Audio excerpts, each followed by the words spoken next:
जय हिंद दोस्तों, काल एकेडमी आप लोग का फिर से स्वागत है। मैं अगला चैप्टर जो लेकर आपके सामने आया हूँ वो है, इसमें हमने जैसे पिछले चैप्टर में बोला था कि यू विल बी और शैल बी का यूज़ पढ़ेंगे। ठीक है, पढ़ने के पहले मैं आप लोग से रिक्वेस्ट करता हूँ, अगर आप लोग को मेरा चैनल पसंद आ रहा तो प्लीज़ सब्सक्राइब कीजिए, लाइक कीजिए, शेयर कीजिए लोगों के साथ, क्योंकि ये पूरी तरीके से फ्री और मैं आपको गारंटी देता हूँ कि इतनी डीप नॉलेज शायद ही कोई वीडियो आपको दे सके। कोई बात नहीं, I am not just going to be detail in that.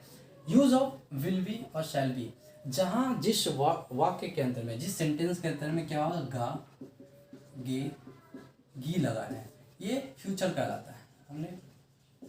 मैं आपको बता रहा हूँ कि ये जितने भी सेंटेंस के जो लास्ट में गा गे गी लगा रहता है वो फ्यूचर से कनेक्टेड होता है। कुछ भी ऐसा ले लेते हैं, लेकिन उससे बताने के पहले मैं आपको बता देता हूँ ये गा गे गी जो होता है उसके साथ विल लगेगा या शैल लगेगा, जैसा कि हमारा ये टॉपिक है। ठीक है, फ्यूचर को डिनोट करने के लिए हम यहाँ विल और शैल का प्रयोग करते हैं। तो विल और शैल का प्रयोग होता कहाँ है, पहले ये देख लेंगे। सबसे पहले अगर विल का नहीं बात करें, शैल का बात करते हैं। आई और वी, ये दो वर्ड है जिसके साथ हम क्या यूज करते हैं, शैल का प्रयोग। उसके जितने भी बाद होते हैं, यू वी नहीं, they, one name, many names, he, she, it. ठीक है, ये सारे के साथ हम विल का प्रयोग करेंगे और इसके साथ शैल का प्रयोग करेंगे। आज मैं आप बहुत इंपॉर्टेंट चीज़ आपको बता रहा हूँ कि अभी फिलहाल शैल का यूज जो है कम्प्लीटली बंद कर दिया गया है। अब बंद करने का तरीका क्यों किया गया, व्हाट द रीज़न? तो शैल, अगर मैं शैल के जगह विल का प्रयोग करता हूँ या विल के जगह शैल का प्रयोग करता हूँ तो इसका मतलब हो जाता है वो चीज़ ज़रूर ही होगा। जैसे कि अगर मैं बात करूं कि तुम खेलोगे, यू विल प्ले। ठीक है, यू विल प्ले, इसका मतलब कि तुम खेलोगे, ये आपकी मर्जी, खेलोगे या नहीं खेलोगे, ये माइट भी नहीं भी हो सकता। लेकिन अगर इसको मैंडेटरी बना दिया जाएगा कि तुम जरूर खेलोगे, तो अगर इसको सेंटेंस बनाना है तो बहुत इजी तरीके से विल को हम शैल चेंज कर सकते हैं, यू शैल प्ले। अगर कहीं भी कोई भी सेंटेंस में यू शैल प्ले है तो आप इसको गलत मत समझना। इसमें क्या है कि जैसे ही विल शैल में बदलता है, इसका मतलब कि मैंडेटरी हो जाता है कि ये चीज़ होना ही होना है। कॉन्फर्मेटरी सेंटेंस है यू शैल प्ले। ठीक है, जैसे विल शैल बदल गया, उसी तरह ये दो वर्ड है आई, मतलब खुद में अगर मैं किसी चीज़ को डिनोट करता हूँ आई के साथ शैल लगाकर, इसका मतलब क्या है कि मैं ये चीज़ जरूर करूँगा, मैं ये चीज़ जरूर करूँगा। अगर आप चाह सकते हैं तो इसके साथ आई विल का भी प्रयोग कर सकते हैं और आई शैल का भी प्रयोग कर सकते हैं। इसीलिए दो वर्ड है आई और वी। एक बात बताइए, अगर मैं अपने बारे में कोई चीज़ कह रहा हूँ, क्या मैं अपने बारे में कंफर्म नहीं हूँ? अपने बारे में कंफर्म हूँ, इसीलिए इन्होंने क्या किया, शैल की जगह विल का प्रयोग, विल की जगह शैल का प्रयोग यहाँ आई और वी के साथ किया गया। ठीक है, क्यों? क्योंकि मैं अपने ऊपर तो विश्वास है कि मैं तो ये काम करूँगा ही करूँगा और सही में करूँगा, इसीलिए विल की जगह शैल। और वी क्या हो जाते हैं, हम सारे लोग इकट्ठे एक जगह हैं तो उसको वी कहते हैं। जब हम सब लोग किसी चीज़ के बारे में कंफर्म हैं, इसीलिए हम यहाँ विल की जगह शैल का प्रयोग किए। ठीक है, तो इसको याद करने का बहुत तरीका है। खुद में हम कॉन्फिडेंस है कि उसे जरूर करेंगे तो हम शैल का प्रयोग करेंगे। हम लोग एक जगह इकट्ठे तो हम लोग शैल का प्रयोग, क्योंकि हम लोग भी तो कंफर्म है कि हम करेंगे ये काम। ठीक है, इसीलिए आई और वी दो ऐसा वर्ड है जिसके साथ शैल का प्रयोग करते हैं।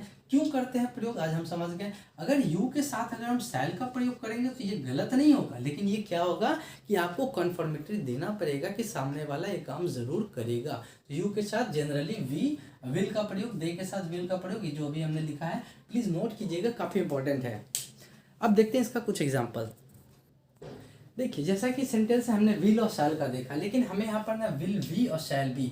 बी का मतलब होता है खुद रहना, जैसे खुश रहना, ठीक है, खेलते रहना, रहना। तो ये रहना का वर्ड क्या होता है, वी के साथ हम यूज करते हैं, इसीलिए आज का टॉपिक विल बी और शैल बी है। अगर बात किया जाए मैं खुश रहूंगा, गा गे तो निश्चित है कि विल और शैल का प्रयोग होगा। और ये रह का जो सेंटेंस है, जो सेंटेंस के लास्ट में रहूंगा लगा हुआ है, उसका हम वी का प्रयोग। जैसे इसका स्ट्रक्चर देखा जाए तो सब्जेक्ट होगा प्लस विल बी और ऑब्लिक शैल बी। ठीक है, प्लस इसके साथ क्या होगा कि V1 का प्रयोग करेंगे प्लस ऑब्जेक्ट का प्रयोग करेंगे। क्या है ये, तो सबसे पहले मैं खुश हूं, मैं सब्जेक्ट क्या है, मैं आई है। आई के साथ हम क्या देखे थे, हमने देखा था कि आई के साथ विल और शैल जो दोनों का प्रयोग होता है, लेकिन जो सेंटेंस हम लर्निंग में पढ़ेंगे उसमें हम आई के साथ शैल का प्रयोग करेंगे।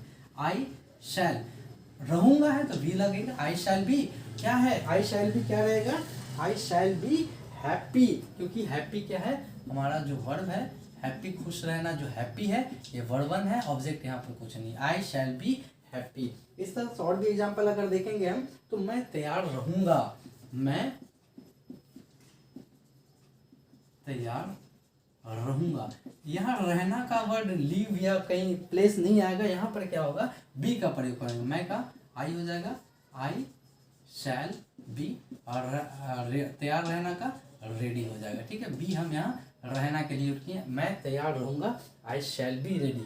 निगेटिव बात किया जाए तो आई शैल नॉट बी हैप्पी, मैं खुश नहीं रहूंगा, आई शैल नॉट बी रेडी, मैं तैयार नहीं रहूंगा। सेम अगर इंट्रोगेटिव का बात किया जाए तो इस शैल शुरू में चला आएगा, shall I be ready, shall I be ready question mark, क्या मैं तैयार रहूंगा, ये क्या है क्वेश्चन मार्क हो जाएगा। इसके बाद अगला जो एग्जाम्पल देखेंगे, जैसे कि हम लोग भूखे रहेंगे, ठीक है, कहीं धरना पर गए तो बोला कि हम लोग अब क्या रहेंगे, हम लोग भूखे रहेंगे, ओके। तो जैसे हम लोग का क्या होता है वी, वी के साथ हमने देखा शैल का प्रयोग हमने किया, आई और वी के साथ क्या शैल का प्रयोग, आई शैल, रहना का यहाँ बी रहेगा, क्योंकि हमने बोला कि अगर फ्यूचर में रहेंगे रहेगा या कुछ रहेगा तो आई वी शैल बी, भूखे का क्या होता है hungry, we shall be hungry, हम लोग क्या रहेंगे तो हम लोग भूखे रहेंगे। अगर निगेशन बनाया जाए we shall not be hungry, अगर इंट्रोगेटिव बनाया जाए तो शैल बी हंग्री का प्रयोग इंट्रोगेटिव के साथ हम करेंगे। इसके साथ अगला एग्जांपल है तुम उपस्थित रहोगे,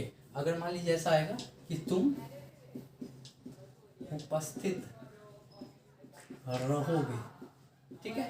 तुम का क्या होगा यू, यू के साथ हमने देखा था कि विल का प्रयोग करते हैं, यू के साथ you will be, you will be उपस्थित रहना का प्रेजेंट होता है, you will be present. Negation देखा जाए तो you will not be present, interrogative देखा जाए will you be present question mark, अगर बात किया जाए नेगेटिव इंट्रोगेटिव का will you not be ready question mark, ठीक है। रेडी और वट एवर प्रेजेंट अगर है तो प्रेजेंट रखेंगे, ठीक है। तो ये हमारा इंट्रोगेटिव होगा, और साथ में हमने देख लिया कि कैसे विल और शैल का प्रयोग होगा। तो अब नेक्स्ट एग्जाम्पल और देखते हैं, वो एक नेता होगा, अगर ऐसा क्वेश्चन बनाया जाए, अगर इसको आपको बोला जाए ट्रांसलेशन करने के लिए, वह एक नेता होगा।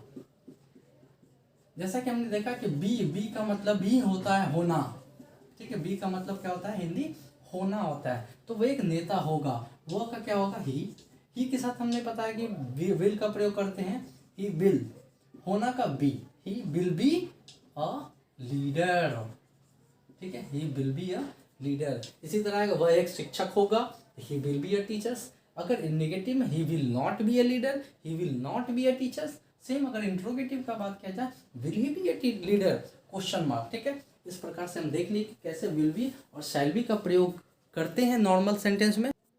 इस तरह से काफ़ी इजी तरीके से हमने देखा कि कैसे विल और शैल बी का प्रयोग करेंगे। विल का प्रयोग तो सभी को पता है, थोड़ा सा विल बी और शैल बी इसलिए मैंने लाया कि थोड़ा सा डिफरेंट इसमें ये बी का प्रयोग क्यों करते हैं आज हमने देखा, क्योंकि बी का मतलब ही होता है होना या नॉर्मल तरीके में जो रहना होता है, खुश रहूँगा होता है ना, जो जिस सेंटेंस के अंत में गागे होगा फ्यूचर टेंस होगा, फ्यूचर में हम उसको यूज़ करते हैं। और बात रहा टेंस का तो मैं स्पेशल टेंस का क्लास लूँगा जिसमें प्रेजेंट पास्ट फ्यूचर तीनों को पढ़ेंगे।